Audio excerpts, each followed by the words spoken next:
Millions of Gaza residents are fleeing towards the south as Israel is now preparing for a full-blown ground incursion.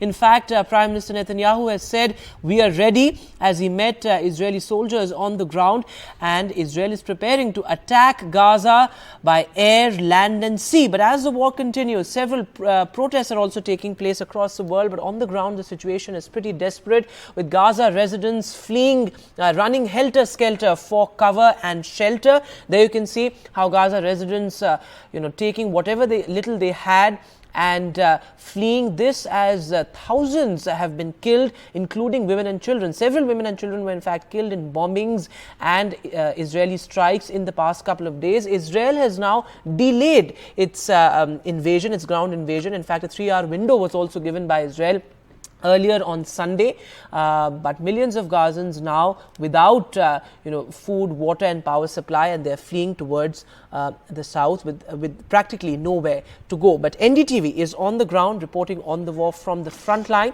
In fact, my colleagues Uma Shankar and Kadambini have reached the epicenter of the war, and they sent us this report from the battle lines.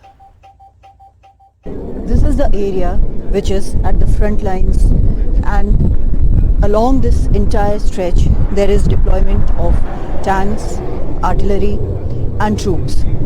Now the question is being asked, what now? Because till now all-out offensive has not taken place. Israel has said that it will go all out. It will go on ground, it will go in air and as well as through its naval power. Airstrikes have been continuing continuously through the days since Saturday. That has been happening. But what's the delay? Now, one factor is that while the airstrikes are on, the effort is to dismantle as many as possible of Hamas's installations there. It's places where Hamas terrorists are hiding, from where they are attacking Israel. One effort is to destroy as many of them as possible. The second effort is to get information about the tunnels, about the layout, about how the hostages can be taken out in case there is a ground assault or even before that. Another factor was that the civilians who are stuck in Gaza can be taken out. Now they have been asked to move from north of Gaza to south of Gaza so that they are safe. Now Hamas is saying that they will not move.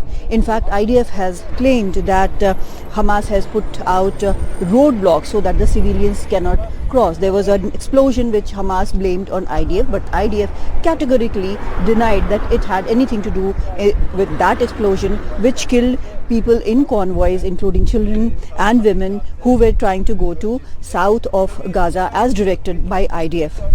Now, apart from these military factors, there are political factors. It is also being reported by the local media that there are some differences whether when this assault, all-out assault, should be launched. So the timing is yet not so sure. There is one report which says that because it was so cloudy and the weather was not good, the pilots might have had some problem in launching airstrikes, and drones might have had problems. There is another about how the emergency government, in the emergency government, there is some difference regarding this time. Apart from that, there is also a diplomatic offensive which is on. The Secretary of State, Antony Blinken, was on a tour of all the Arab nations. He had come to Israel first, then he went on to Qatar, he went to Jordan, he went to all these leaders talking about how to not let this strife widen. There is also a report that the foreign nationals will be taken out through the Rafah Pass, where through Egypt. Now Egypt has demanded that it be allowed to take some aid into Gaza because Israel has laid a siege to Gaza and most of the things are not going in there, like fuel and water and medical aid supplies. These are not going in there, so it has requested that. But in the meanwhile, the foreign nationals might be taken out of Egypt if Israel agrees to that factor. But till now there is no humanitarian corridor which has been considered. Hostages are still not back, and apart from that, now there is a wait of what will happen next?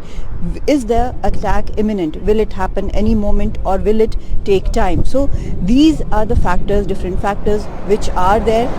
It might happen in a few hours time, or it might take some more time. Now, what would happen to the hostages? Because Hamas has already claimed that initially 13 and later 9 hostages were killed in American airstrike. So is that also a factor where because of which the ground assault is not being laid? Now, if the ground assault goes ahead, the ground assault will not be very easy because it is an old city. There are tunnels, and we have seen this information or disinformation war also happening, where Hamas has said that how it will attack the ground forces who come inside.